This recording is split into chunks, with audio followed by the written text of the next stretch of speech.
ಗ್ರಾಮಸ್ಥರ ಬಹುಕಾಲದ ಬೇಡಿಕೆಯಾದ ಮೂಡಬಿದ್ರೆ ವಿಧಾನಸಭಾ ಕ್ಷೇತ್ರದ ಶಿರ್ತಾಡಿ ಕಚೆ ಗುಂಡಡಪ್ಪು ಬೆಳ್ತಂಗಡಿ ವಿಧಾನಸಭಾ ಕ್ಷೇತ್ರದ ಹೊಸಂಗಡಿಗೆ ಸಂಪರ್ಕ ಕಲ್ಪಿಸುವ ಕೇಂದ್ರೀಯ ರಸ್ತೆ ನಿಧಿಯಿಂದ 5 ಕೋಟಿ ರೂಪಾಯಿ ವೆಚ್ಚದ ತಡೆಗೋಡೆ ಕೂಡು ರಸ್ತೆ ಸಹಿತ ನಿರ್ಮಿಸಲಾದ ಸೇತುವೆಯನ್ನ ಸಂಸದ ನಳಿನ್ ಕುಮಾರ್ ಕಟೀಲ್ ಅವರು ಲೋಕಾರ್ಪಣೆಗೊಳಿಸಿದರು. ನಂತರ ಮಾತನಾಡಿದ ಸಂಸದ ಕಟೀಲ್ ಅವರು ದಕ್ಷಿಣ ಕನ್ನಡ ಜಿಲ್ಲೆಗೆ ಗ್ರಾಮ ಸಡಕ್ ಯೋಜನೆಯ ಮೂಲಕ 400 ಕೋಟಿ ರೂಪಾಯಿ ಹರಿದು ಬಂದಿದೆ.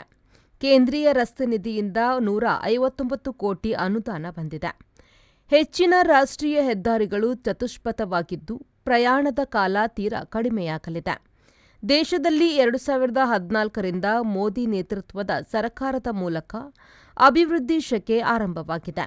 ಜನ ಅಭಿವೃದ್ಧಿ ಪರ ಸರ್ಕಾರಗಳನ್ನು ನೆನಪಿಟ್ಟುಕೊಳ್ಳುತ್ತಾರೆ ಎಂದ ಅವರು, ಕೇಂದ್ರದ ನಿಧಿಗಳನ್ನು ಶಾಸಕರು ಸಮರ್ಪಕವಾಗಿ ಬಳಸುವಲ್ಲಿ ಮುತುವರ್ಜಿ ವಹಿಸಿದ್ದಾರೆ ಎಂದು ಶ್ಲಾಘಿಸಿದರು.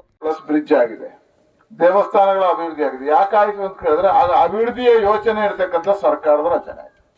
ಅಭಿವೃದ್ಧಿ ಪರವಾಗಿರ್ತಕ್ಕಂಥ ಸರ್ಕಾರ ಯಾವಾಗ ಇರುತ್ತಾ ಆಗ ಇಂತಹ ಸಮಸ್ಯೆಗಳೆಲ್ಲವನ್ನೂ ಪರಿಹಾರ ಮಾಡ್ಲಿಕ್ಕಾಗುತ್ತೆ. ಈಗ ಮೊನ್ನೆ ಶಾಸಕರಾದ್ರು ಈ ಬಾರಿ 2ನೇ ಬಾರಿಗೆ ಒಂದೇ ₹1 ಅನುದಾನಗಳು ಬಿಡುಗಡೆ ಆಗಲಿಲ್ಲ. ಅವರಿಗೆ ಬರಬೇಕಾಗಿರ್ತಕ್ಕಂಥ 2.5 ಕೋಟಿ ರೂಪಾಯಿ ಅನುದಾನಗಳು ಬಂದಿಲ್ಲ. ಜನ ಬೇಡಿಕೆ ಅದೇ ರೀತಿ ಇರ್ತದೆ. ಯಾವಾಗ ದೇಶ ಮತ್ತು ರಾಜ್ಯದ ಅಭಿವೃದ್ಧಿ ಚಿಂತನೆ ಸರ್ಕಾರಗಳು ಇರ್ತದ ಆಗ ಹೊಸ ಪರಿಪೂರ್ಣವಾಗಿರ್ತಕ್ಕಂಥ ಪರಿವರ್ತನೆಗಳಾಗ್ತದೆ. 2014ರ ನಂತರ ಈ ದೇಶದಲ್ಲಿ ಪರಿವರ್ತನೆ ಯುಗ ಪ್ರಾರಂಭ ಆಯಿತು. ಆ ಯುಗ ಏನು ಅಂತ ಕೇಳಿದ್ರೆ ಅಭಿವೃದ್ಧಿ ಪರವಾಗಿರ್ತಕ್ಕಂಥ ಚಿಂತನೆ ಇರತಕ್ಕಂಥದ್ದು. ಒಂದು ವಿಕಸಿತ ಭಾರತದ ಪರಿಕಲ್ಪನೆಯಲ್ಲಿ ಕೇಂದ್ರ ಸರ್ಕಾರ ಹೊಸ ಹೊಸ ಯೋಜನೆಗಳನ್ನು ಅನುಷ್ಠಾನ ಮಾಡಿದೆ.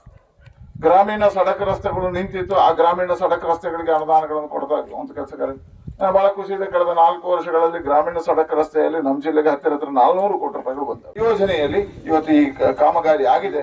ಅದಕ್ಕೆ ಹೇಳ್ತಾನೆ ಇವತ್ತು ನರೇಂದ್ರ ಮೋದಿ ಅವರಿಗೆ ಅಭಿನಂದನೆ ಸಲ್ಲಿಸ್ತೇನೆ. ವಿಶೇಷವಾಗಿ ಉಮಾನಾಥ್ ಕೋಟಿ ಅವರು ಇದನ್ನು ಫಾಲೋಅಪ್ ಮಾಡಿದ್ದಾರೆ, ಅವರಿಗೆ ಅಭಿನಂದನೆ ಸಲ್ಲಿಸ್ತೇನೆ. ಇದಕ್ಕೆ ಸಂಬಂಧಪಟ್ಟ ಅಧಿಕಾರಿಗಳು ಗುತ್ತಿಗೆದಾರರಿಗೂ ಅಭಿನಂದನೆ ಸಲ್ಲಿಸಿ ಇದನ್ನು ಬಹಳ ನಿಮಗೆ ಸದುಪಯುಕ್ತ ಆಗುವ ರೀತಿಯಲ್ಲಿ ಉಪಯುಕ್ತ ಆಗಲಿ.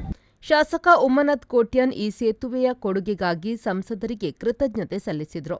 ಸಂಸದರನ್ನು ಗ್ರಾಮಸ್ಥರು ಸನ್ಮಾನಿಸಿದರು.